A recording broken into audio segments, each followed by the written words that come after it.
अस्सलाम वालेकुम फ्रेंड्स, कैसे हैं आप लोग। आज मैं आप लोगों के लिए बड़ी ज़बरदस्त सी रेसिपी लेकर आई हूँ और मुझे उम्मीद है कि आपको ये बहुत पसंद आएगी। मैं बना रही हूँ गोभी गोश्त और वो बहुत ही मेरे स्टाइल में। देखिए किस तरह से मैं बनाती हूँ, बहुत आसान तरीका है। 3 मैंने प्याज ली हैं और दही में थोड़ी सी हरी मिर्ची ग्राइंड की हैं। ये गरम मसाला है और आधा किलो से थोड़ा सा कम मेरा गोश्त है। और ये गोभी को मैंने धो के अच्छी तरह से काट लिया है इसमें। और गरम मसाला थोड़ा सा लेने के बाद मैंने लिए हल्दी, कुटी हुई मिर्चें, नमक और लाल मिर्च पाउडर। तो प्याज को हम मोटा मोटा सा काट लेंगे। हम ज़रा जिस तरह बना रहे हैं उसमें हमें जैसा सोन के हम बनाएंगे इस तरह, तो उसमें कोई ज़रूरी नहीं कि प्याज आप किस तरह से भी काट सकते हैं। तो उसके लिए मैंने लिया है कढ़ाई में थोड़ा सा ऑयल को मैं गरम करूँगी और तकरीबन अंदाजे से आपने 2 चम्मच के करीब आपने ऑयल लेना है। और इसमें मैं डाल रही हूँ ऑयल में थोड़ा सा गरम करने के बाद कि थोड़ा सा गरम हो जाए ऑयल, तो इसमें हम डालेंगे गरम मसाला, जिसमें मैंने तेज़पात के पत्ते लिए हैं, लौंग है, काली मिर्च है, बड़ी इलायची, ज़ीरा। इसको थोड़ा सा आप ऑयल में कड़कड़ा लीजिएगा, थोड़ा सा गर्म हो जाए नॉर्मल टेम्परेचर पे। उसके बाद जो मैंने प्याज मोटी मोटी से काटी थी उसको मैं इसमें डाल रही हूँ। तो इसमें इसको अच्छी तरह से चला के ताकि प्याज भी थोड़ी सी हो जाए। हमने इसको ब्राउन नहीं करना है, इस चीज़ का ख्याल रखिएगा। उसके बाद मैंने इसमें डाला है गोश्त और गोश्त के बाद मैं इसमें जो डाल रही हूँ, हमने इसको भून के नहीं पकाना है। साथ ही हमने ये सब चीज़ें इसमें डाल के इसको गोश्त को चढ़ा देना है ताकि हमारा गोश्त इसके साथ प्याज भी हमारी गल जाएगी, गोश्त भी तैयार हो जाएगा। और इस तरह से आप बनाइएगा, बड़ी ज़बरदस्त इसमें बहुत डिफरेंट फ्लेवर आता है उस सालन के जिसमें हम प्याज को ब्राउन करते हैं। अब मैंने इसमें हरी मिर्चें और लहसुन अदरक का पेस्ट ये सब मैंने इसमें डाला है।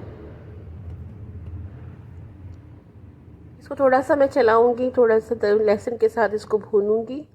और भूनने के बाद हमने इसमें दूसरे मसाले मिलाने हैं, जैसे धनिया पाउडर है, कुटी हुई मिर्चें हैं और टमाटर है। 2 के करीब मैंने टमाटर लिए हैं इसमें, क्योंकि बाकी मैं इसमें दही डालूंगी। हल्दी मैंने लिया है 1 टीस्पून, कुटी हुई मिर्ची टेबल स्पून और नमक एज़ पर योर टेस्ट। और मैंने लिया है 1 टेबल स्पून चिली पाउडर और कोरिएंडर पाउडर लिया है 1 टेबल स्पून। अब इसमें थोड़ा सा पानी डालने के बाद उसको मैं रख दूँगी पकने के लिए, ताकि हमारा जो गोश्त है, प्याज है, टमाटर इसमें पानी छोड़ दे और फिर हमारा गोश्त अच्छी तरह से भूनने के लिए मैं इसको रख दूँगी। ये देखिए टमाटर ने पानी छोड़ दिया है और उसके बाद अब मैं डाल रही हूँ, गोश्त थोड़ा सा गल गया था और अब मैं इसमें डाल रही हूँ गोभी।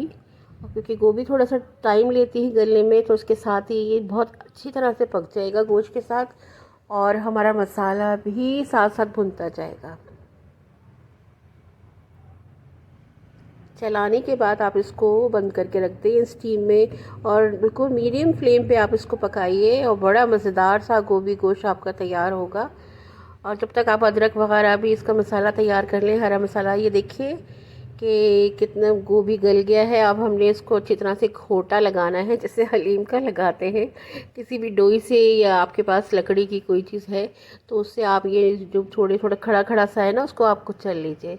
और पानी तो हमने वैसे भी बहुत ही थोड़ा सा डाला था, वो पानी भी खुश्क हो जाएगा साथ साथ। और मैं थोड़ा सा ऑयल थोड़ा कम ही इस्तेमाल करती हूँ, तो लेकिन मैं इतना होता है कि बस जायका पे कोई टेस्ट पे फ़र्क नहीं आता। तो अच्छी तरह से इनको जो भी हैं गोभी वगैरह उसको कुचल लीजिए। भुना भुना सा गोभी हमारा गोश्त बनेगा, बड़ा मज़ेदार और बहुत लेसदार हमारा ये गोभी गोश्त तैयार होगा।